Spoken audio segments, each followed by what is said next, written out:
की ताकत ने दुनिया को ग्लोबल विलेज बना डाला है, जहां 8 अरब से ज्यादा बसने वाले बॉर्डरलेस ऑनलाइन मार्केट्स के जरिए एक दूसरे से जुड़े हुए हैं। और इस आलमी अखंड का सबब है इंफॉर्मेशन टेक्नोलॉजी का गैर मामूली टूल। 2023 में आईटी से जुड़े कारोबार का आलमी हजम 9,000 अरब डॉलर से तजावुज कर चुका है। आईटी का शोबा जहां गरीब मुल्कों को आलमी मार्केट्स में शनासाई का मौका फराहम कर रहा है, वहीं बढ़ते ह्यूमन रिसोर्सेज को खपाने का सबब भी है। लेकिन इसके लिए महारत शर्त है।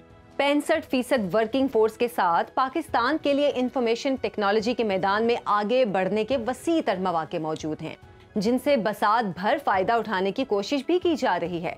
वर्ल्ड बैंक की एक रिपोर्ट के मुताबिक पाकिस्तान में फ्रीलांसर्स का 42% हिस्सा सॉफ्टवेयर डेवलपर से जुड़ा है, जो आलमी हजम का 10.5% बनता है। और यही नहीं, बल्कि पाकिस्तानी आईटी माहिरीन की महारत और सलाहियतों का एतराफ आलमी सतह पर भी किया जा रहा है, जिसका सबूत गुज़श्ता साल की कारकर्दगी पर मिलने वाले 8 आलमी अवार्ड्स हैं। लेकिन ये सब कुछ अभी भी बहुत कम है।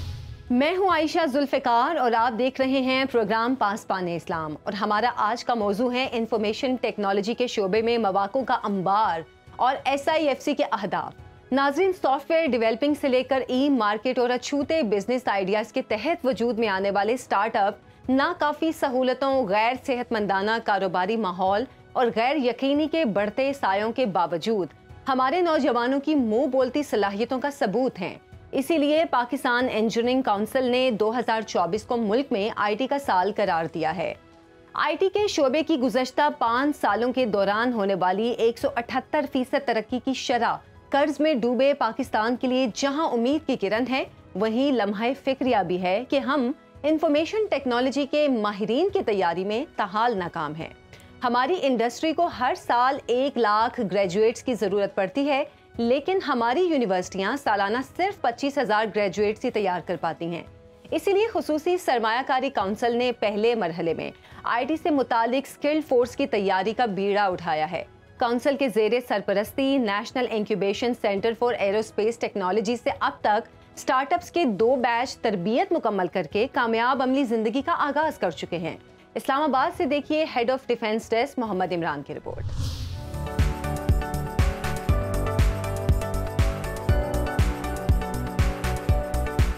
SIFC के तहत national incubation centre for aerospace technologies का क़याम। बेहतरीन आइडियाज के हामिल नौजवान एक छत तले जमा। एरोस्पेस की तरक्की के लिए रोड मैप पर अमल दरामद आगाज कर दिया गया।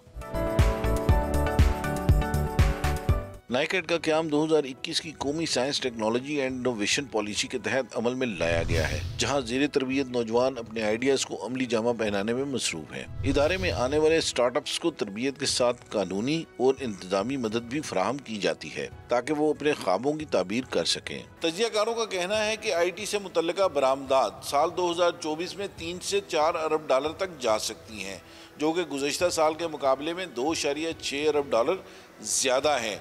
अब बरामदात में ये इजाफा जो है SIFC की खसूसी काविशों का नतीजा है। ये सेंटर इंडस्ट्रियल और प्रोफेशनल नेटवर्किंग के साथ नौजवानों की सरमायाकारी तक रसाई का भी एहतमाम करता है। तमाम सहूलियात से मुज़य्यन इस सेंटर से अब तक 2 बैचेस फारग हो चुके हैं, जबकि तीसरा मुख्तलिफ शोबों में तरबियत हासिल कर रहा है। एग्रीकल्चर में हम कैसे अपनी यील्ड को अच्छा कर सकते हैं, कैसे खाद को, कैसे पानी उनको सही दिया जा रहा है, पेस्टिसाइड्स उनको सही तरह स्प्रे कर रही हैं, तो ये टाइम भी सेव करते हैं ड्रोन टेक्नोलॉजी से। इसके अलावा AI डेटा एनालिटिक्स हमें पता चलते हैं कि इस ज़मीन पे इस तरह से ड्रोन पहले, और हम अपनी जो एप्लीकेशंस हैं उनके शुरू करने से पहले ये यील्ड होती थी, उसके बाद बेहतरी क्या आई है। सेंटर में ड्रोन टेक्नोलॉजी के फ़रोग पर खुसूसी तवज्जो दी जा रही है और नौजवानों के बनाए गए ड्रोन ज़राअत के शोबे में इस्तेमाल किए जा रहे हैं। एक ऐसा ड्रोन भी तैयार किया गया जो तंग और तारीक गारों में जाकर वहाँ की फुटेज हासिल कर सकता है। गैस पाइपलाइन है, वो कहीं से रप्चर हो गया है। अब आप अपने गैस पाइपलाइन के अंदर इंसान तो नहीं भेज सकते, आप कोई चीज़ भी नहीं भेज सकते। तो ये ड्रोन है, ये फुटबॉल की तरह मूव करता हुआ एक गैस पाइपलाइन के अंदर भी जा सकता है। इंक्यूबेशन सेंटर में खवातीन को भी यकसा मौके फराहम किए जा रहे हैं। वो अपनी आइडियाज़ के जरिए तालीम समेत दीगर शोबों में मुल्क की तरक्की के लिए कोशा हैं। Focused on transforming the current education system through meaningful assessments. हमारे पास कंप्यूटर बेस्ड टेस्टिंग जो प्रोफेशनल एग्जामिनेशंस होते हैं पेपरलेस जाने के लिए, बिकॉज ज़ाहिर है पेपर का भी एक इन्वायरमेंट पे इफेक्ट होता है। सो एक हमारी प्रोडक्ट उसकी है। इसी तरह हमारे पास एक ऑनलाइन ऑन स्क्रीन मार्किंग के लिए प्रोडक्ट है, जिसमें हम अभी 5-6 डिफरेंट बोर्ड्स के साथ काम कर रहे हैं। और हमारे पास एक सेल्फ असेसमेंट ऐप है, ताकि जो स्टूडेंट लर्निंग है वो अपने आइडेंटिफाई खुद गैप्स कर सकें और फिर उसको इम्प्रूव कर सकें। यहाँ आने वाले स्टार्टअप्स ने अब तक कई शोबों में अपनी सलाहियतों का लोहा मनवाया है। माजूर अफराद के लिए ऐसे मजदूरी आज़ाद तैयार किए गए हैं जो सेंसर की मदद से काम करते हैं। ऐसे लोग जिनकी टांग का घुटने से ऊपर कटी हुई है, they just have to wear our knee, so and he is ready to go, he is ready to move, he is ready to walk, he can climb the stair and he can do their normal daily activities just like the normal person can do. National incubation centre for aerospace technologies में जहाज़ों के ऐसे sensors भी अब मकामी तौर पर तैयार किए जा रहे हैं जिनकी दरामद पर कसीर ज़र मुबादला खर्च होता था। बिलाशुबा एक सेंटर मुल्क में इंफॉर्मेशन टेक्नोलॉजी की तरक्की और बरामदात के फरोग में एक संग मील साबित होगा। कैमरामैन नवीद भट्टी के साथ Mohammad Imran, head of defence desk, Suno news, Islamabad. रिपोर्ट आपने देखी। बलिहाज आबादी दुनिया का 5वां बड़ा मुल्क Pakistan world e commerce market में 47वें नंबर पर है। गुज़श्ता साल ऑनलाइन ट्रेड और खिदमात की फराहमी का हिस्सा $6.5 अरब के करीब रहा, जो यकीनन हमारी इस्तेदादी सलाहियत से कदरे कम है। ई कॉमर्स प्लेटफॉर्म्स पर छाने के लिए क्या हिकमत अमली होनी चाहिए और इस राह के बड़े स्पीड ब्रेकर्स कौन कौन से हैं, इस पर हम बात करेंगे एक ब्रेक के बाद। Welcome back. E commerce trade एक ऐसा प्लेटफॉर्म है जो मुल्क में फॉरेन करेंसी अकाउंट पे इजाफे के साथ साथ नौजवानों को रोजगार के भरपूर मौके फराहम करता है। ई कॉमर्स के शोबे में गुंजाइश का तखमीना क्या है और इस शोबे के मसाइल क्या हैं, इस पर हम बात करेंगे। हमारे साथ हैं हशाम सरवर साहब, फ्रीलांस इंस्ट्रक्टर हैं। सर, बहुत शुक्रिया आपके वक्त का। ई कॉमर्स एक्सपर्ट हैं आप और ई कॉमर्स का बढ़ता हजम खुशाइंद है, लेकिन ये शोबा आज भी बहुत से मसाइल का शिकार है, खुसूसन अदायगी का मौसर निज़ाम का ना होना। इसका हल क्या है आपके ख्याल में? देखिए जी, सबसे पहले इस पूरे शोबे को समझने से पहले इसका जो हजम है वो समझना बहुत ज़रूरी है। और वो कुछ मोटे मोटे नंबर्स मैं लेके आया हूँ आपके लिए जी कि पाकिस्तान में इंटरनेट की जो पेनिट्रेशन है वो समझे दुनिया का पाकिस्तान 7वां बड़ा इंटरनेट यूजर है। अच्छा। 7वां बड़ा। अब पाकिस्तान में 130 मिलियन इंटरनेट यूजर्स हैं। अब 130 मिलियन में अगर देखा जाए ई कॉमर्स के हुजम को, तो हमारा जनाब पाकिस्तान दुनिया की ई कॉमर्स मार्केट में 51 नंबर पे बड़ी मार्केट में हमारा शुमार होता है, जिसका जो प्रेडिक्टेड रेवेन्यू है वो 2.8 मिलियन है इस साल के आखिर तक। ये इसका मतलब ये है कि ये जो स्टैट्स हैं जी, ये बड़े खुशाइन हैं, लेकिन हम इस हुजम को बढ़ा सकते हैं, हम स्केल अप कर सकते हैं। जो क्लैरिटी चाहिए वो तो पॉलिसीज के मद में जो क्लैरिटी है वो तो चाहिए ही चाहिए, जो कि सरकार का काम है। लेकिन ज्यादा जरूरत इस बात की है कि पाकिस्तान में इंटरनेशनल कंपनीज आए, इंटरनेशनल गेटवेज आए, ताकि पेमेंट प्रोसेसिंग का मामला आसान हो जाए। सही। मिसाल के तौर पे आपने नाम सुना होगा पेपैल का। अब पेपैल दुनिया भर में बड़ा मशहूर पेमेंट प्रोसेसिंग सिस्टम है कि ईमेल से आप एक दूसरे को पैसा भिजवा दें। पीछे जो मैकेनिज्म चल रहा है छोड़ दें, पर फ्रंट पे जो ईमेल एड्रेस है वही सारा काम कर रहा है। या पेपैल से लॉगिन कर लें और आप जो है वो किसी के ईमेल एड्रेस पैसे दे दें। मतलब बड़ा आसान काम है वो। अच्छा। दुनिया में ऐसे ही चल रहा है पेपैल। पाकिस्तान में पेपैल है नहीं, बिकॉज ऑफ सर्टन रीजंस। बहुत सारी काविशें की गई। जो भी फेडरल मिनिस्टर्स आते हैं, मैं तो पिछले को 3-4 को देख रहा हूँ, वो आते ही सबसे पहले नारा मारते हैं कि जनाब हम पेपैल लेके आएंगे। फिर पता नहीं उस नारे को क्या होता है या किस तरह होता है। फिर अभी पिछली दफा पता लगा कि इंटरिम गवर्नमेंट में जो मिनिस्टर साहब थे उन्होंने कुछ बताया कि जी थर्ड पार्टी के जरिए पेपैल की पेमेंट ली जा सकती है। बात तो कर दी, ये नहीं बताया कैसे कर सकते हैं। अच्छा। वो जब आप प्रोब करते हैं मिनिस्ट्री वगैरह में, तो पहले तो एक्सेस नहीं मिलता एक आम आदमी को कि पता लग जाए कि जनाब किससे बात करनी है। ना सोशल मीडिया बता रहा है कि क्या किया जा रहा है इस ज़मरे में। बिल्कुल। तो गुजारिश ये है कि पेमेंट गेटवेज जब तक उर्फ़े आम में ना आम नहीं किए जाएंगे, यानी उनको कॉमन नहीं किया जाएगा, तब तक जी ये मसाइल हल नहीं होंगे और आप ग्रो नहीं कर पाएंगे। ये तो हो गया सबसे बड़ा मसला मेरे नज़दीक के पाकिस्तान में पेमेंट प्रोसेसेस होने चाहिए। अच्छा, दूसरा मसला, बाहर की जो बड़ी कंपनीज है ना, उनमें शुमार होता है अमेज़न का, नाम सुना होगा। बिल्कुल। एक है इट्सी, एक है ईबे और एक है अलीबाबा। 4 बड़ी कंपनी है, एक का ताल्लुक चाइना से, बाकी 3 का अमेरिका से। मैं दोहराए देता हूँ, अमेज़न, इट्सी, ईबे और चाइना की साइड पर हम जाएं तो अलीबाबा। गुजारिश ये है कि इन कंपनीज में पाकिस्तान से अकाउंट नहीं बनते।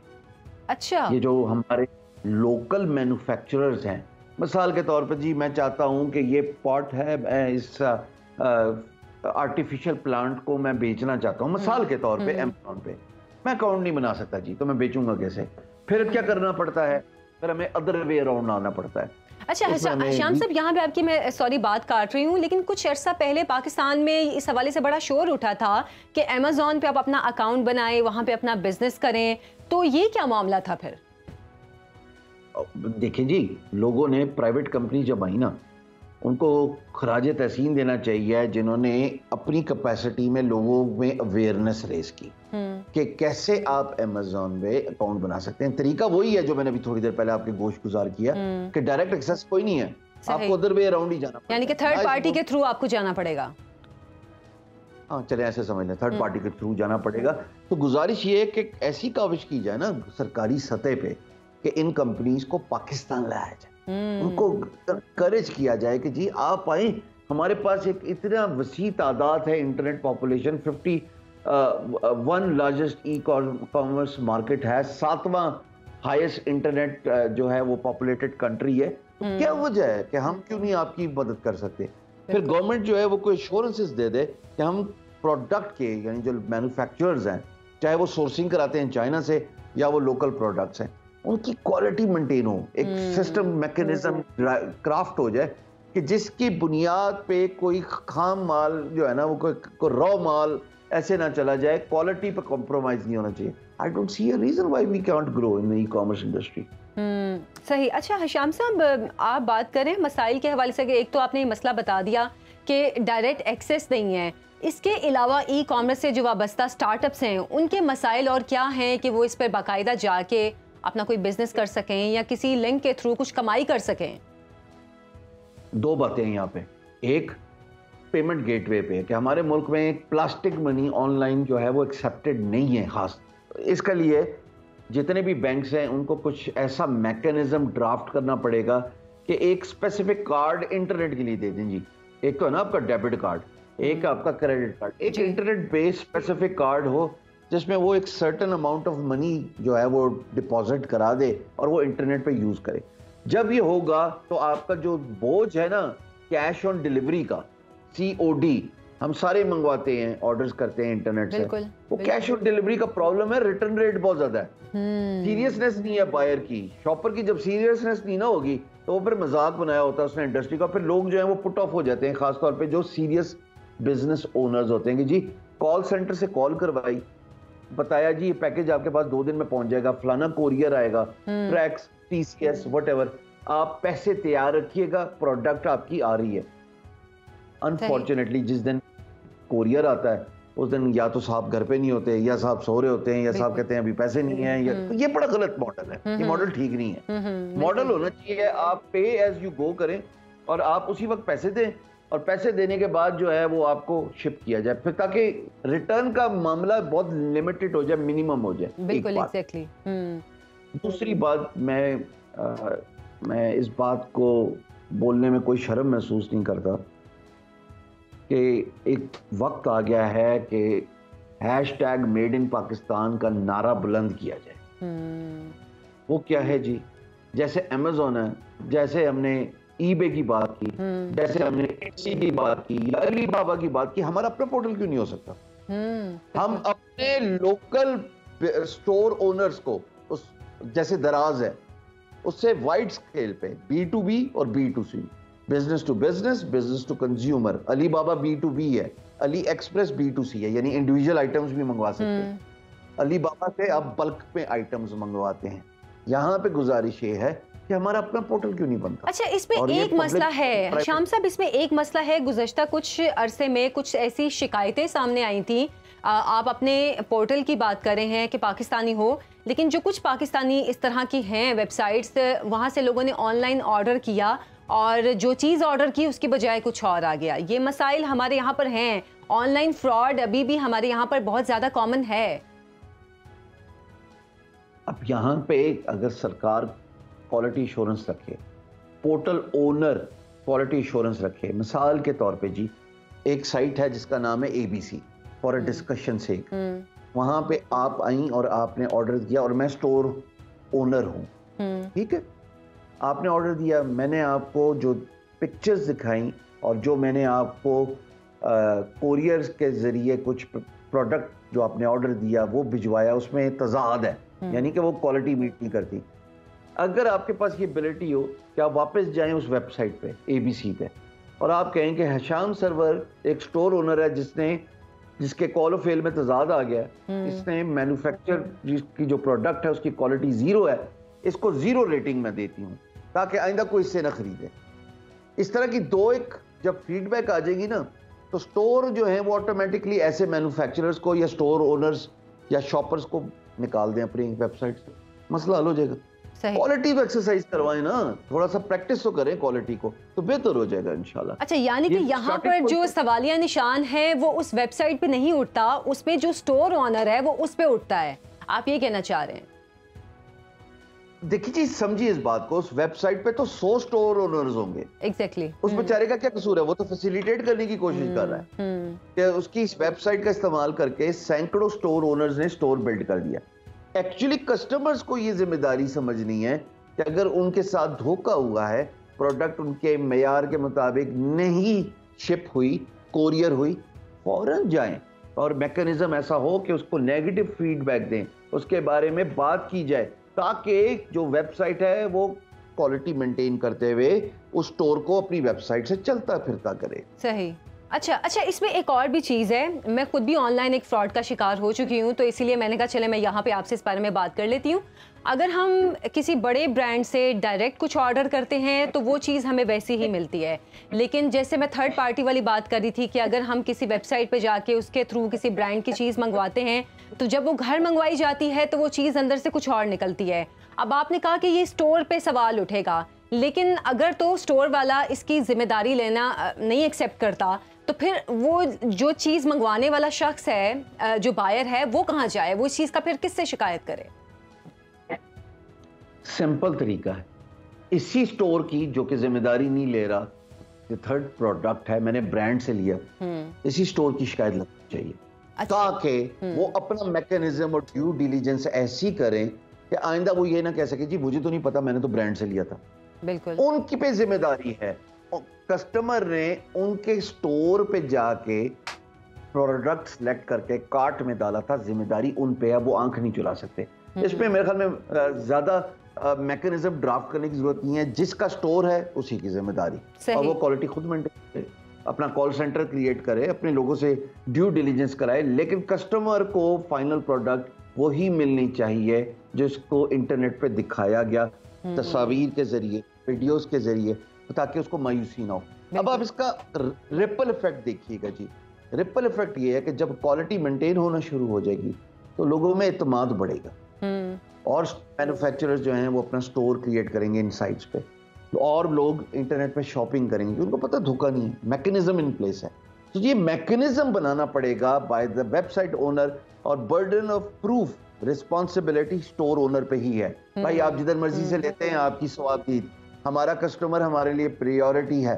आप तब तक ही इस वेबसाइट पे रह पाएंगे जब तक आप क्वालिटी पे कॉम्प्रोमाइज नहीं करेंगे। बिल्कुल ठीक। अच्छा, क्या ई कॉमर्स और स्टार्टअप्स के हवाले से जो टैक्सेस का निजाम है, आप उससे मुतमईन हैं? अब क्या करें जी, पूरे मुल्क में पैसा नहीं है तो टैक्सेस तो लगाने पड़ेंगे। इसमें तो मैं जो भी गवर्नमेंट हो, ABCD फॉर दैट मैटर, मजबूरी है, क्या करें। अभी आप देखें ना, एक IMF का केस है, इस ई कॉमर्स की स्पेस के टैक्सेशन को समझने के लिए ब्रॉडर कैनवस को देखना बहुत जरूरी है, विच इज पाकिस्तान। सही। अब आपने IMF से कर्जा लिया हुआ है, आपने कर्जा नहीं पे बैक करना, तो वो कर्जे का जो इंटरेस्ट रेट है वो आपने जाहिर है टैक्सेस की मद पे ही निकालना है, तो वो तो कोई भी इंडस्ट्री अब नहीं बच सकती। अनफॉर्चुनेटली पावर है जिसको कहते हैं vicious circle of economic despair, वो फंस चुके हैं आप। इसका हल यही मैं निकालना चाह रहा हूं, यही बताता हूं, हर टेलीविजन पे यही बता रहा हूं, मैन्युफैक्चरिंग बढ़ाएं, मैन्युफैक्चरिंग बढ़ाएं तो आपका मसाइल हल हो जाएंगे। मिसाल के तौर पे मैं टैक्स के सवाल को जरा बाद में आता हूँ, आपको 90 की दहाई में लेके जाता हूँ। स्मॉल कॉटेजेस, लोकल मैन्युफैक्चरर्स, ये 80% 80% रीजन थे, वजह थी कि लेबरर्स एम्प्लॉय होते थे स्मॉल कॉटेजेस में, चाहे वो एग्रीकल्चर हो, चाहे वो टेक्सटाइल हो, चाहे वो क्लोथिंग इंडस्ट्री हो, चाहे वो shoe, you name it and you have 80% ये लेबरर्स एम्प्लॉय होते थे, यानी लेबर जो हमारा होता है पूरे पाकिस्तान भर में। फिर क्या हुआ, क्लैरिटी ऑफ बिजनेस नहीं रही, क्लैरिटी ऑफ पॉलिसीज नहीं रही, फिर बिजली का मसाइल आए, टेक्सटाइल इंडस्ट्री आ गई, वो जो जॉब्स क्रिएट हुई थी वो एकदम स्लैश्ड हो गई, फिर अनएम्प्लॉयमेंट रेट बढ़ गई, फिर आपको अनफॉर्चुनेटली इकोनॉमी में पैसा इंजेक्ट करने के लिए बाहर से कर्जा लेना पड़ा। तो अगर आज हम ये डिसाइड कर लें कि पाकिस्तान को आईटी स्पेस, इंटरनेट का इस्तेमाल करके, खा वो गिग इकोनॉमी हो यानी फ्रीलांसर्स या वो ई कॉमर्स इंडस्ट्री हो, इनको इनकरेज करना है, इधर पॉलिसीज लेके आनी है, इनको जो है फैसिलिटेट करना है। 5 साल देख लीजिए, मोटा मोटा 5 साल के अंदर मैं समझता हूं कि हमारे इकोनॉमिक हालात में बहुत बेहतरी आएगी, लोगों की कैपेसिटी बिल्डिंग हो जाएगी, लोगों पे ट्रस्ट बिल्ड हो जाएगा, जॉब अपॉर्चुनिटीज क्रिएट होंगी और फिर टैक्सेशन भी कम हो जाएगी over a period of time. ये भी आप देख लीजिए। बिल्कुल, बहुत बहुत शुक्रिया हशाम सरवर साहब हमारे साथ मौजूद थे, फ्रीलांसर हैं और इस हवाले से काफ़ी मुफीद बातें भी उन्होंने हमें बताई हैं कि पाकिस्तान में अगर आप ई कॉमर्स का काम करते हैं या कुछ स्टार्टअप करते हैं तो उसके लिए क्या क्या चीज़ें ज़रूरी भी हैं, और ख़ास तौर पर जो पाकिस्तान को अपनी वेबसाइट्स बनाने की बहुत ज़रूरत है। जैसे अगर बाहर के मुल्कों में हम अमेज़ॉन की बात करते हैं, ईबे की बात करते हैं, तो इस तरह की वेबसाइट्स पाकिस्तान में होना कितना ज़रूरी है। आगे बढ़ेंगे और बात करेंगे कि आईटी में तरक्की की बदौलत 65,000 अरब से ज़ायद का मकरूज़ पाकिस्तान खुशहाली की मंजिल तक कैसे पहुँच सकता है, लेकिन एक ब्रेक के बाद। प्रोग्राम में एक बार फिर से खुशामदीद। आइंदा 5 सालों में $15 अरब आईटी बरामदात के हदफ के हुसूल के लिए खुसूसी सरमायाकारी काउंसिल की क्या मंसूबाबंदी है। मुल्क में सॉफ्टवेयर डेवलपिंग से लेकर ई कॉमर्स प्लेटफॉर्म तक नौजवानों की रहनुमाई का क्या इंतजाम है और मजीद क्या होना चाहिए। क्या आईटी का शोबा हमारे 65% पर पहुंचे इंसानी वसाइल को मुकम्मल तौर पर बुरुएकार ला सकेगा, और आईटी में गैर मामूली तरक्की से मुआशी बहाली के दावे की हकीकत क्या है। बात करने के लिए हमारे साथ मौजूद हैं माहिर मुआशी उमूर डॉक्टर शाहिद खाकान नजीब साहब। डॉक्टर साहब, बहुत शुक्रिया आपके वक्त का। पाकिस्तान की मुआशी बदहाली के खात्मे में आईटी का शोबा कलीदी किरदार अदा कर सकता है और हुकूमत इस सिलसिले में दावा भी कर रही है और इक़दामात भी उठा रही है। आप इससे इत्तफाक करते हैं?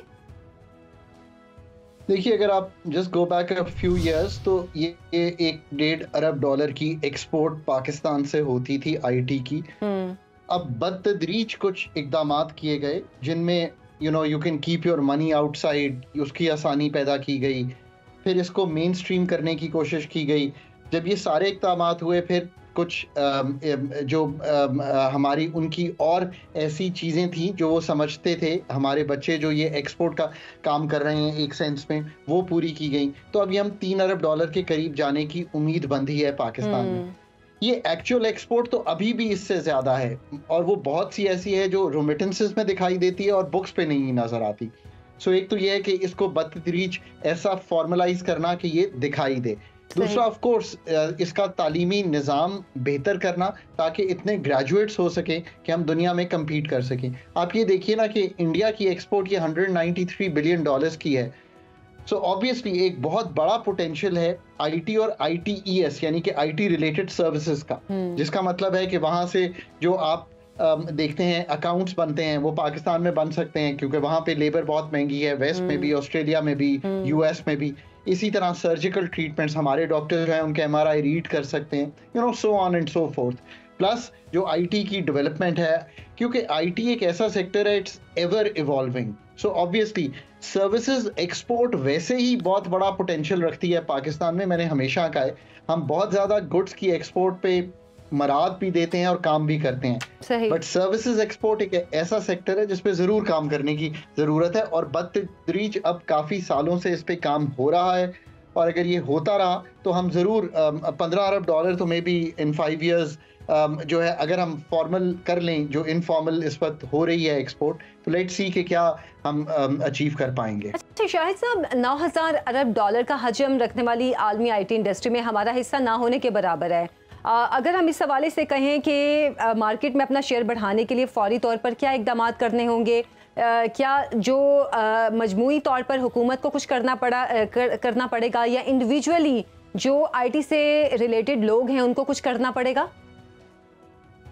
देखिए, एक तो यह कि ओवरऑल इकोनॉमी में आसानियां पैदा करना चाह रहे हैं हम, जिसका मतलब यह है कि इकोनॉमी को डीरेगुलेट करना, यानी कि जो रेगुलेशंस हैं उनको आसान करना। इसी तरह पाकिस्तान की जो इन्वेस्टमेंट बढ़ाने के लिए अगर कोई फाइनेंशियल इंटरमीडिएशन, इसका मतलब है कि फाइनेंसिंग उन सेक्टर्स तक नहीं पहुंचती जहां तक पहुंचनी चाहिए। ये जो स्मॉल एंड मीडियम एंटरप्राइजेस हैं, ये जितने भी हैं पाकिस्तान में, ये मेजर हुजम है पाकिस्तान की इकोनॉमी का, पर इनमें से सिर्फ 1.5-2 लाख ऐसे हैं जहां तक फॉर्मल फाइनेंस पहुंचती है। तो फॉर्मल फाइनेंस का पहुंचाना, और तीसरी चीज जो लॉन्ग टर्म इसको हम अगर लेकर चलेंगे तो वो वही मिसाल है कि जब तक हम तालीमी निज़ाम आईटी का ऐसा नहीं बना देते या इन द शॉर्ट टर्म भी उसको बेहतर नहीं करते, आईटी ग्रेजुएट्स का कोई एग्जाम लेकर हम बताते नहीं हैं कि इनकी किल्लत क्या है, तभी हम इसको बहुत फ़रोग दे सकते हैं। और देना चाहिए, बिकॉज वो मुल्क जिसमें मेजर आबादी जो है वो यूथ पे मबनी हो और मीडियन एज जो है वो 23 के करीब हो, सो ऑब्वियसली, और इंग्लिश स्पीकिंग हो, तो इसका एक बहुत बड़ा पोटेंशियल जो है वो निकाला जा सकता है। अच्छा, तो इस हवाले से आलमी मार्केट के बढ़ते हजम के तनाजुर में अगर हम देखें तो हमें सालाना 1 लाख आईटी ग्रेजुएट्स की ज़रूरत है, मगर हम सिर्फ 25% गालबन इस हवाले से कुछ आईटी जो प्रोफेशनल्स हैं उनको मार्केट में लेकर आ रहे हैं। ह्यूमन स्किल्स में खुद किफ़ालत के लिए हमारी फौरी तरजीह क्या होनी चाहिए? देखिए ना, तालीम तो in the long run is the only way जहाँ पे आप एक लॉन्ग रन ग्रोथ जो है वो क्रिएट कर सकते हैं हर तरह से, यानी कि मुल्क को कि हर इंसान की जो पैदावारी सलाहियत है, चाहे वो आईटी में हो, चाहे वो एग्रीकल्चर में हो, मैन्युफैक्चरिंग में हो, उसको बेहतर किया जा सकता है। तो इसमें तो कोई शक नहीं है।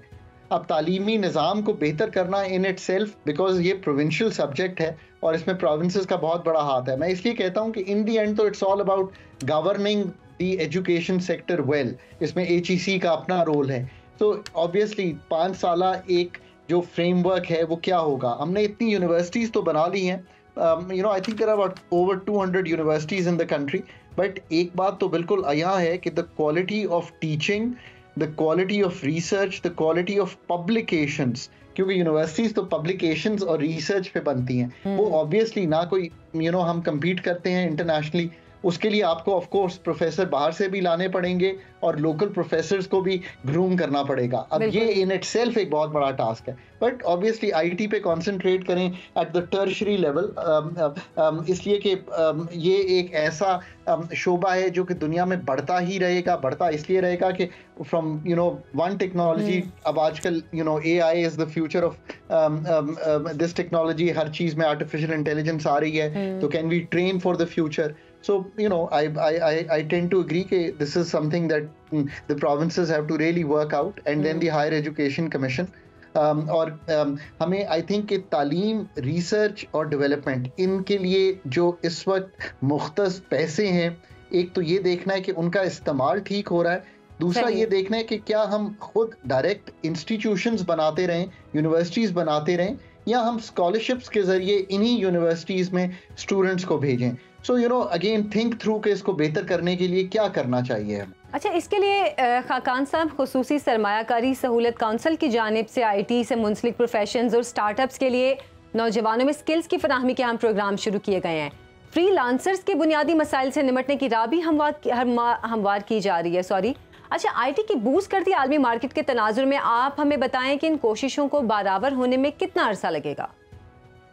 देखिए, SIFC एक ऐसा मैकेनिज्म है जिसको आप होल ऑफ गवर्नमेंट अप्रोच कह सकते हैं। इसमें पॉलिटिकल लीडरशिप, इसमें एस्टैब्लिशमेंट, इसमें ब्यूरोक्रेसी, इसमें सिविल एंड मिलिट्री लोग, और सबसे बढ़ के प्रोविंसेस सब मौजूद हैं। तो the coordination of any policy becomes much easier अगर एक फोरम पर सब मौजूद हों, और फिर उसकी एपेक्स कमेटी है, आई थिंक एग्जीक्यूटिव कमेटी है, सो ये कमिटीज भी हैं जो कि उनको एग्जीक्यूट भी कर सकती हैं। सो कोई भी पॉलिसी, चाहे वो एग्रीकल्चर की हो, आईटी की हो, चाहे वो एक्सपोर्ट्स की हो, चाहे वो हमने अभी इन्वेस्टमेंट पाकिस्तान लानी है, ये सारी जो अभी मैंने चीज़ें रखी हैं ये SIFC परसू करने की कोशिश कर रही है। अच्छा। आई थिंक एक चीज़ तो क्लियर है कि ये इतनी इमीडिएटली समरात आपको नहीं देंगी, पर ये ज़रूर है कि SIFC के क़याम से एक इन्वेस्टर कॉन्फिडेंस ज़रूर आएगा कि the government, the state, Pakistan, nation, जो मर्जी कह लें, क्योंकि इसकी एक कंटिन्यूटी है, is quite serious to do all these things. I think that's the thing part we must take home. और इसमें आपने ये भी देखा कि पुरानी PDM government to the current PDM government to also in between the interim government. PDM में अब की गवर्नमेंट को इसलिए कहता हूँ कि ये भी एक कोलिशन है पार्टीज का। सो जो इनमें तसलसल आपको दिखाई देगा, PIA शुरू किया, आगे लेकर चल रहे हैं, IT पे काम शुरू किया, आगे लेकर चल रहे हैं, एग्रीकल्चर पे काम शुरू किया। सो कुछ एटलीस्ट तसलसल है, चीज़ें उसी रफ्तार से, उसी जिसे कहेंगे आप इम्पटस से आगे बढ़ाने की कोशिश हो रही है। So in that sense SIFC is a good platform, but ये भी याद रखिए कि SIFC के डिसीजंस जो हैं वो डिटरमिन इस चीज़ पे बेस होते हैं कि क्वालिटी ऑफ डिसीजंस के लिए जो उनके सामने चीज़ रखी गई है वो कितनी अच्छी है।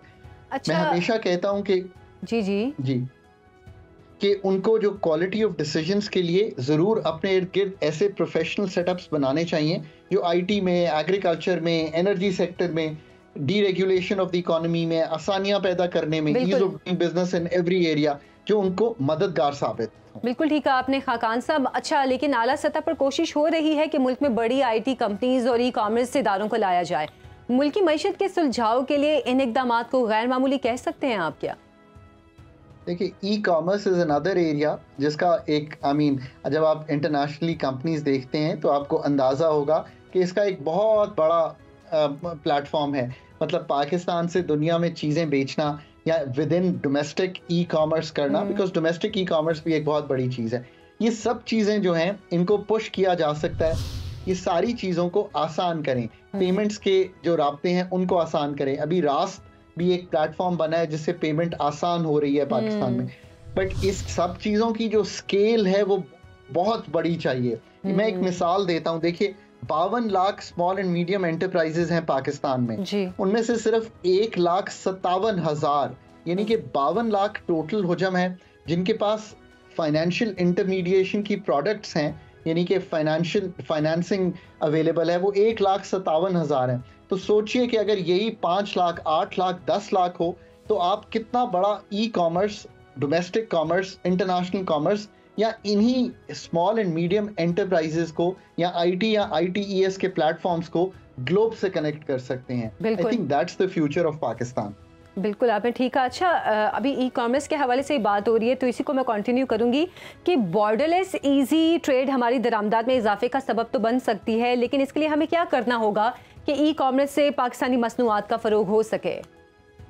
देखिए ना, पाकिस्तान में कोई ब्रांड नहीं है, हमें दुनिया में कोई ब्रांड तो बनाना पड़ेगा ना कि पाकिस्तान का एक ब्रांड जो दुनिया भर में पहचाना जाता हो। सो इट्स नॉट ओनली कि the government has to do all this, private sector को भी एक आदत हो गई है कि एक गवर्नमेंट मरात पे बेस करके प्राइवेट सेक्टर चले। प्राइवेट सेक्टर की अपनी इनोवेशन, दुनिया में मार्केटिंग, दुनिया में ब्रांडिंग, और जो हमें करना है वो ये है कि डिसइंसेंटिवाइज करें कि आप सारी जो पाकिस्तान में ही सेल्स ना करें, बल्कि एक ऐसी इंसेंटिवाइजेशन क्रिएट करें कि हम सिर्फ धागा और ऐसी चीज़ें बाहर ना बेचें या कपड़ा बाहर ना बेचें, बल्कि मेडअप्स भी जो बेचें वो वॉलग्रीन्स को बेचने की बजाय पाकिस्तानी ब्रांड्स दुनिया में एस्टैब्लिश हों। बिल्कुल। अब ये जो सारे ब्रांड्स हैं, इसी तरह दुनिया की जो ग्लोबल कंपनीज बनी, पाकिस्तान में स्टॉक एक्सचेंज पे 520 कंपनीज सिर्फ लिस्टेड हैं।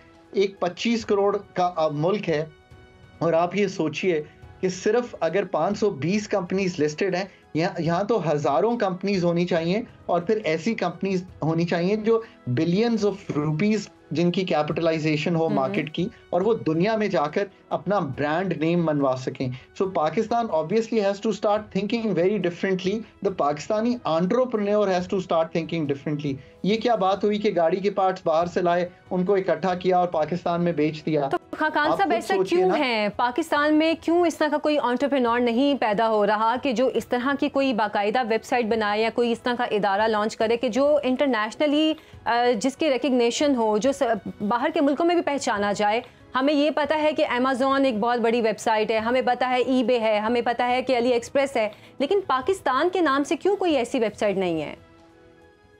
तो देखिए, ये एक ओवरऑल एम्बियंस है मुल्क का जिसमें हमने डीरेगुलेट नहीं किया तो लोग कारोबार करना मुश्किल समझते हैं, नंबर 1। नंबर 2, फाइनेंशियल इंटरमीडिएशन जो होनी चाहिए उन लोगों पर जो कि आई थिंक कि आप उनको ऐसे समझें कि जो कि बड़े ग्रुप्स नहीं है, उनकी रसाई नहीं है, नंबर 2। नंबर 3 कि हमने इन लोगों को ग्रूम नहीं किया, नंबर 3 इस तरह से कि ये दुनिया में अपनी शऊर, इनोवेशन, हम हमेशा लोगों को आसान गवर्नमेंट नौकरी का जो ख्वाब है वही दिखा रहे हैं। हम ये ख्वाब नहीं दिखा रहे कि तुम मिलियनेयर बन जाओगे या तुम दुनिया में नाम कमाओगे। बिल्कुल। ये 3 चीज़। सो ओवरऑल एटीट्यूड बदलना है। चौथी चीज़ ऑफ कोर्स बहुत इम्पॉर्टेंट जो है वो ये है कि हमें एक मुल्क में फ़िज़ा कायम करनी है सर्टेनिटी ऑफ पॉलिसी की, और ये सर्टेनिटी ऑफ गुड पॉलिसी की, जिसका मतलब सस्ती बिजली या सस्ता जिसे कहेंगे फाइनेंसिंग मांगते मांगते बिजनेस ने अपना वक्त गुजार दिया। इसकी बजाय सब्सिडी से निकल कर, रेंट सीकिंग से निकलकर कारोबार को कंपेटिटिव होना चाहिए। हमारी फर्म्स भी जो हैं वो कंपेटिटिव नहीं है ग्लोबली, इनको ओपन करें। और अगर 100 फर्म्स होंगी तो उनमें से हो सकता है 20 ना रहें, पर जो बाकी 80 आएंगी वो ग्लोबल कंपेटिटिव फर्म्स होंगी, तो आप उनका नाम भी सुनेंगी कि a firm from Pakistan is also globally competitive. ये पूरा माइंडसेट जो है हमें तब्दील करना पड़ेगा। This has to be the next 5, 10, 15 year plan of Pakistan. बिल्कुल, माइंडसेट चेंज करने की बहुत ज़रूरत है, माइंडसेट चेंज करने की बहुत ज़रूरत है, और पाकिस्तानियों को एक नई सोच कारोबारी लिहाज से भी और इस लिहाज से भी कि अगर हमने आलमी दुनिया में इंटरनेशनल हमने अपना नाम बनाना है, पहचान बनानी है, तो हमें भी इस तरह के इक़दामात करने की ज़रूरत है जिससे कि पाकिस्तान का नाम बने। खाकान नजीब साहब, बहुत शुक्रिया आपके वक्त का। नासिर, मुआशी अबतरी, आसमान को पहुंची महंगाई और हर रोज़ बुलंद होते बेरोज़गारी के इशारे एक खौफनाक कौमी मुस्तकबिल की निशानदही करते नजर आते हैं, लेकिन खुसूसी सरमायाकारी काउंसिल की इंफॉर्मेशन टेक्नोलॉजी की मदद से कर्ज की दलदल से निकलने की मंसूबाबंदी उम्मीद की किरण है। अगर दस्तयाब मौक़ों से भरपूर अंदाज में फ़ायदा उठाया गया तो IT एक्सपोर्ट और ऑनलाइन ट्रेड हमें चंद सालों में खुशहाल मुल्कों की सफ़ में खड़ा कर सकती है। IT बरामदात को 15 अरब डॉलर तक ले जाने में कामयाबी यकीनन पाकिस्तान और पाकिस्तानियों के लिए एक रोशन जहान की ताबीर बन सकती है। इंशाअल्लाह। इजाज़त दीजिए, अल्लाह हाफ़िज़।